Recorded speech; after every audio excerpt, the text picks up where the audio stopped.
क्रांतिकारी शहीदों के इस गाजीपुर जनपद की धरती पर कन्याकुमारी से चलकर कश्मीर तक जाने वाली ईवीएम भंडाफोड़ परिवर्तन यात्रा पार्ट 2 के अंतर्गत इस कार्यक्रम की अध्यक्षता कर रहे माननीय बावन मेश्राम साहब, जो भारत मुक्ति मोर्चा और बहुजन क्रांति मोर्चा के राष्ट्रीय अध्यक्ष हैं, तथा इस मंच पर वामसेप और उसके आफसूट संगठनों के तमाम पदाधिकारी साथीगण, इस पंडाल में बहुत सारे अनुसांगिक संगठनों के, वामसेप के अनुसांगिक संगठनों के तमाम पदाधिकारीगण आगे पीछे की कुर्सी पर बैठे हुए हैं। दूर दराज से इस कार्यक्रम में आए माताओं, भाइयों, बहनों और बच्चों, साथियों, इस मंच से आप लोगों ने बहुत कुछ सुना। लड़ाई बड़ी गंभीर है, इतना आसान भी नहीं है कि इस लड़ाई को बहुत जल्दी हम लोग जीत लेंगे। और हमारा मूल निवासी बहुजन समाज बहुत तेजी दिखाता है कि आखिर कितना दिन लड़ल जाए यार, लेकिन मजा हमहन के रहत मिली कि ना मिली, ये अक्सर सोचता रहता है। लेकिन ये लड़ाई बहुत ही कठिन है। जो पौधा हम लोग लगाते हैं उसका फल शायद हम लोग नहीं खा पाते हैं, आने वाली पीढ़ियां खाती हैं। वही बात यहाँ लड़ाई इसलिए कठिन है साथियों, याद दिला दें, छोटी छोटी चीज़ों पर हमारे लोग ध्यान नहीं देते हैं, माताएं बहनें ध्यान नहीं देती हैं। जब हम लोग इस यात्रा को जय जयकार करते हुए रास्ते में हम लोग आ रहे थे तो कुछ चीज़ें देखने को मिली, उससे मुझे ये सीख आई। मैं तर्क वितर्क करने लगा। आज रविवार है, आज जो है होम्योपैथिक मेडिकल कॉलेज परिसर में गाजीपुर में आज शिव चर्चा थी। इस शिव चर्चा से मुझे सीख मिली, जिस तरीके से लड़ाई बहुत बेजोड़ है, बहुत आसान नहीं। देखिए हमारा दुश्मन कितना चालाक है। जब से बीजेपी केंद्र में आई, मेश्राम साहब एक तरफ देश के मूल निवासी बहुजन समाज को जागरूक करने में लगे, ठीक दूसरी तरफ हमारा दुश्मन रात दिन एक करके कहीं शिव चर्चा है तो कहीं जग है तो कहीं हर कीर्तन है तो कहीं कुछ है तो कहीं कुछ है, रात दिन चल रहा। हम जिले में एक कार्यक्रम कर रहे हैं चेतना के लिए, जागरूकता के लिए, हमारा दुश्मन जिले के हर गांव में काम कर रहा है। सोचिए लड़ाई कितना संघर्षशील है।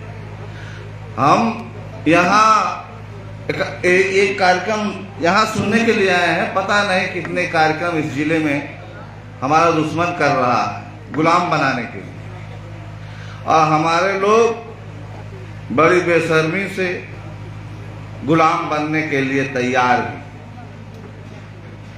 अगर तैयार नहीं होते तो रास्ते में हम लोगों ने देखा 85% बहुजन समाज की महिलाएं थी। कोई जमींदारों की औरतें नहीं थी, ब्राह्मणों की औरतें नहीं थी, बर्नवाल की औरत, गुप्ता की औरत नहीं थी। सिर्फ 85% मूल निवासी समाज की माताएं बहनें थी। वो लोग अपनी तकदीर बनाने आई थी। तकदीर बना के आज गई नहीं लोग एक हफ्ता तकदीर बनल रही, फिर एक हफ्ता बाद फिर हाजी रोजियां बनाओ।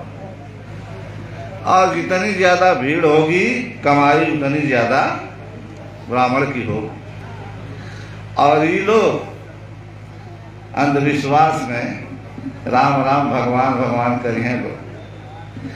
तो वह बात है कि धांधली कब तक चली, जब तक चली तब तक चली। तो साथियों, आज हम लोग ईवीएम भंडाफोर यात्रा के इस कार्यक्रम में गाजीपुर में हैं, तो ये ईवीएम पर बात किया जाए तो बढ़िया।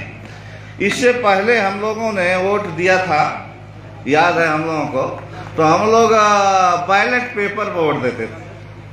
बहुत साधारण तरीके से हम कम शब्दों में बात करेंगे। बैलेट पेपर पर जब हम लोग मुहर मारते थे तो हम लोगों को आत्मविश्वास हो जाता था कि हम बहुजन समाज पार्टी को वोट कर रहे हैं, हाथी पर वोट कर रहे हैं। हम देख कर रहे थे, पूरा आश्वस्त थे हम लोग आश्वस्त थे कि फला पार्टी को वोट दे रहे हैं, लपेट करके बक्से में डालते थे।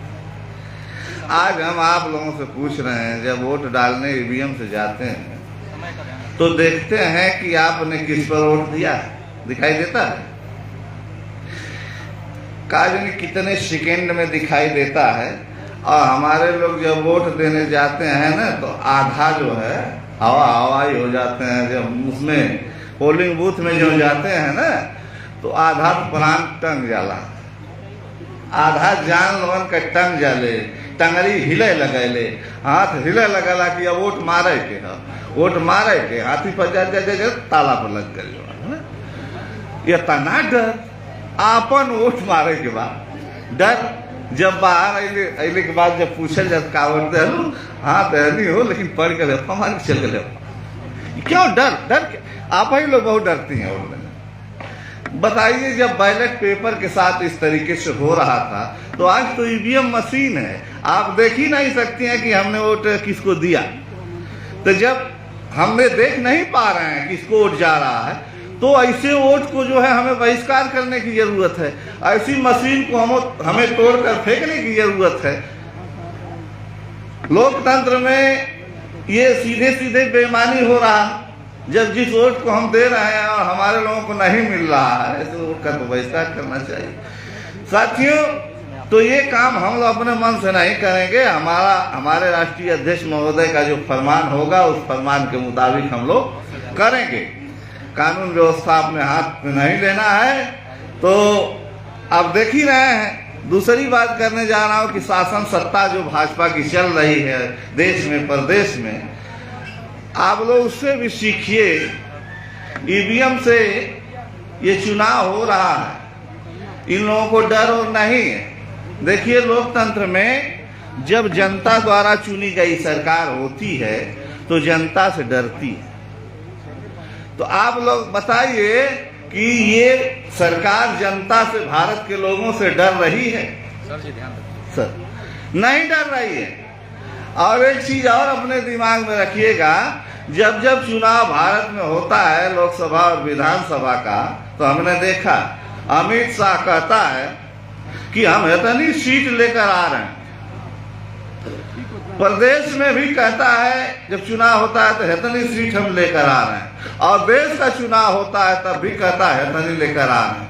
हम ये जानना चाहते हैं कि चुनाव हुआ नहीं अभी, और उतनी जो कहा था उतनी सीट वास्तव में लेकर आ जाता है, तो ये बात उसको पता कैसे चलती है?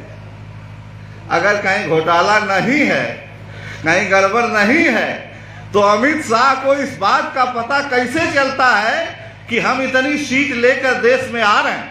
बड़े दावे के साथ 4 महीना पहले चिल्लाता है। तो इससे भी हमारे लोगों को सीख लेनी चाहिए कि इतने दावे के साथ ये कह रहा है, इसको कैसे पता है कि इतनी सीट लेकर आ रहा है? साथियों, वो वहीं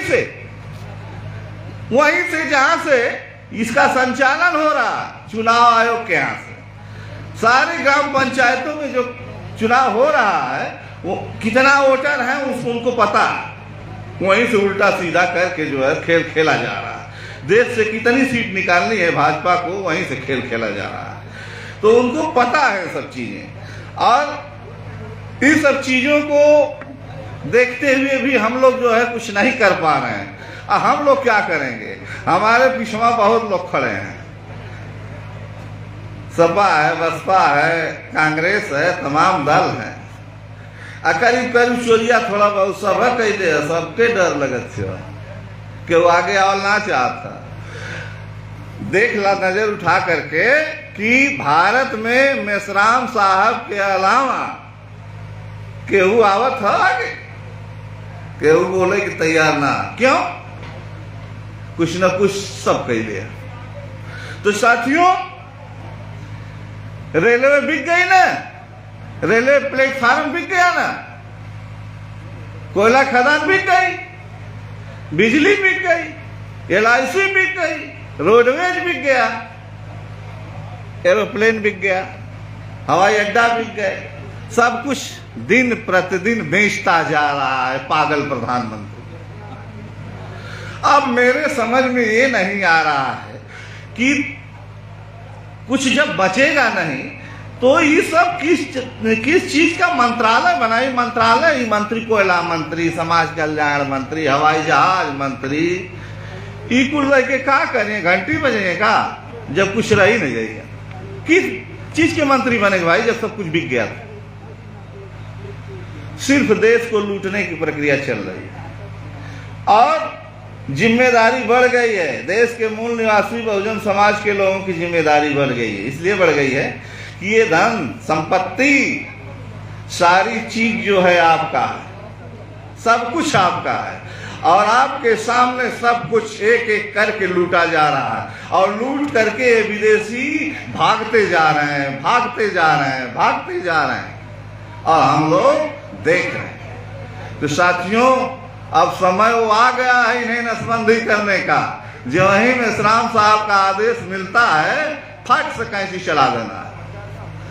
तो मेरे भाइयों, बाबा साहब थे, बाबा साहब के बाद कांसीराम साहब आए, कांसीराम साहब के बाद कोई दिखाई दे रहा है? मेश्राम साहब के अलावा मेश्राम साहब जिन्होंने संभाला। हम लोग तो बड़ा मायूस हो गए थे कि अब हम लोग कहाँ जाएं, लेकिन विश्वास हुआ कि कांसीराम साहब का कारवां मेश्राम साहब जी ने संभाला। बड़ी संतुष्टि हुई हम लोगों को। यहाँ आकर हम लोगों ने विचारधारा पाया और उस विचारधारा के तहत आंदोलन हम लोगों ने शुरू किया। साथियों, दुश्मनों से बड़ा सावधान रहने की जरूरत है। इस समय दुश्मन जो है बहुत चालाकी से काम ले रहा है, बहुत ही सावधान रहने की जरूरत है। जब जब उसे आवश्यकता होती है, हिंदू मुस्लिम करता रहता है और हिंदू मुस्लिम भी ऐसा फैक्टर है कि इसमें से बड़ा ज्यादा दूध निकलता है, समझ रहे हैं? और ये फैक्टर ही इन सबों को केंद्र और प्रदेश में ले गया, सत्ता दिलवाया है। तो साथियों, वो दुश्मन कहता है कि मुसलमान से खतरा है, खतरा खतरा है। क्या खतरा है? जरा सोचिए माताओं बहनों, आप लोगों से हम कहें, क्या मुसलमानों से खतरा है? मुसलमान, जरा सोचिए, मुसलमान आपकी जमीन हड़पा है, मुसलमान आपका पैसा लिया, मुसलमान आप पर अत्याचार करता है। सारी जमीन किसके हाथ में? जमींदारों के हाथ। और मारता पीटता है, चैन से नहीं रहने देता है गांव में। कौन? जमींदार। सारी जमीन हड़प रखा है वो। हमें पहनने से नाराज होता है, अच्छा कपड़ा पहनने से उसको गुस्सा आती है। हम गाड़ी से चलते हैं तो वो देखना पसंद नहीं करता, हमारे बच्चे पढ़ते हैं तो वो देखना पसंद नहीं करता। सारी नौकरियों पर उसका कब्जा, सारी धरती पर उसका कब्जा, शिक्षा में उसका कब्जा, हर जगह उसका कब्जा। आप बताइए, मुसलमानों का कब्जा है? कई लोग हैं जी, मुसलमानों का कब्जा नहीं है। 90% इन सबों का कब्जा है, लेकिन कहता है कि देश से मुसलमानों को खतरा है। अरे खतरा तो इनसे है, ये हमको चैन से जीने नहीं दे रहे। हमारी धन धरती तो ये हड़प कर बैठे हैं, हमें चैन से जीने नहीं ये दे रहे हैं। हमारी नौकरियों पर ये कब्जा किए हुए हैं, हमें पढ़ने ये नहीं देते, हमें शांति से गांव में ये नहीं रहने देते, और कहते हैं कि मुसलमानों से खतरा। इस चीज से देश के बहुजन समाज के लोगों को बहुत ही सावधान रहने की जरूरत है। साथियों, इसी के साथ पीछे से कई बार संकेत आ चुका, बहुत बातें आप जानते हैं कि वाम सेक के लोगों के पास बहुत सारी बातें होती हैं। फिर कभी मिलेंगे, और इसी के साथ मैं अपनी बात पे विराम देता हूं। जय भीम, जय भारत, जय मुल्क।